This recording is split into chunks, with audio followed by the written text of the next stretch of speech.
If a familiar voice calls with an emergency and asks for money, codes, or secrecy, hang up and verify on a separate trusted channel. That is the one habit that can stop an AI voice clone scam before money leaves your account. Today's defensive briefing is about a global pattern: criminals using generative AI to make impersonation fraud feel more personal, more urgent, and more believable.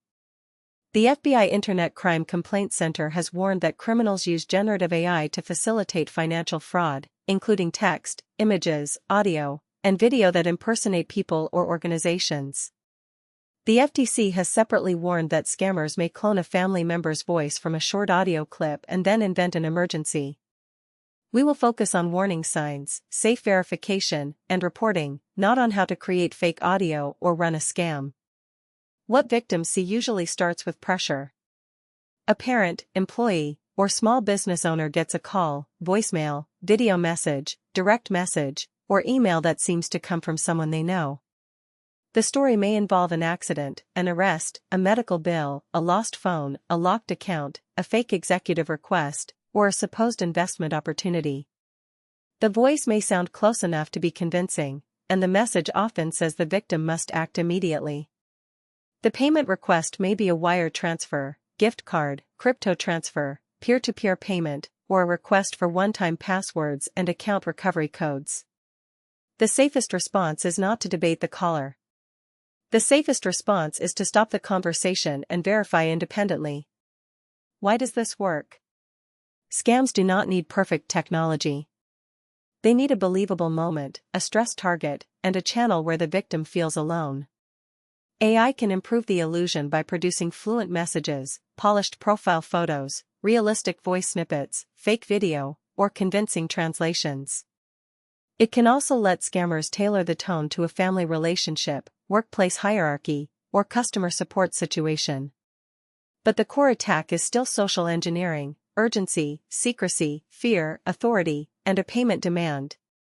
That means defenders do not need to become audio forensic experts. We need simple rules that break the pressure loop.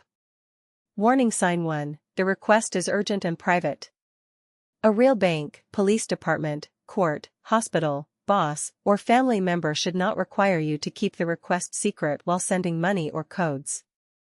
If the caller says, "Do not tell anyone," that is a fraud signal. Warning sign 2: the payment method is hard to reverse. Gift cards, crypto transfers, instant payment apps, and wire transfers are common in scams because recovery is difficult. Warning sign 3: the contact path is unusual.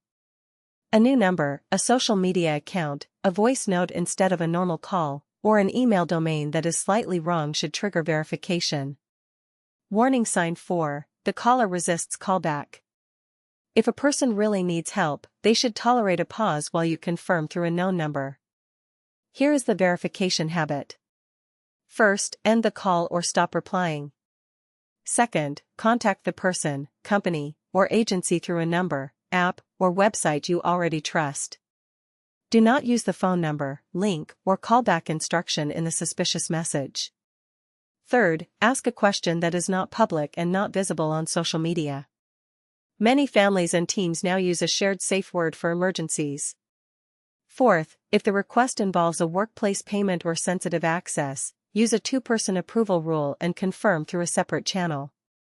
A deepfake voice should never be enough to approve a wire transfer, change payroll details, reset a password, or disclose a one-time code. For families, reduce the available material. Review public social media videos, especially clips of children, older relatives, executives, and frequent travelers. You do not have to disappear from the internet, but avoid posting predictable travel details, school names, daily routines, and public phone numbers. Set accounts to private when appropriate. Agree on a family emergency phrase. Also agree that nobody gets offended when someone hangs up and calls back. That small norm removes the scammer's strongest weapon, pressure. For businesses, treat synthetic media as a payments and identity control problem. Update finance workflows so urgent vendor changes, payroll changes, executive transfer requests, and help desk resets require verification through known systems. Train staff that a convincing voice or video meeting is not proof by itself. Use phishing-resistant multi-factor authentication where possible, and never share one-time codes with callers. Monitor for new lookalike domains and fake profiles, and keep an incident path ready. Preserve messages, phone numbers, transaction details, headers, and screenshots, then contact the financial institution quickly. If you already responded, act quickly. Contact your bank, card issuer, payment app, or crypto exchange support using official channels. Report the incident to local law enforcement when appropriate. In the United States, report fraud to the FTC at reportfraud.ftc.gov and Internet-enabled crime to the FBI IC3 at ic3.gov. If credentials or codes were shared, change passwords from a clean device, revoke suspicious sessions, rotate recovery codes, and enable stronger multi-factor authentication. Tell the real person or organization being impersonated so they can warn others. The defensive lesson is simple: believable does not mean verified. AI can make a scam sound familiar, but it cannot force you to skip your process.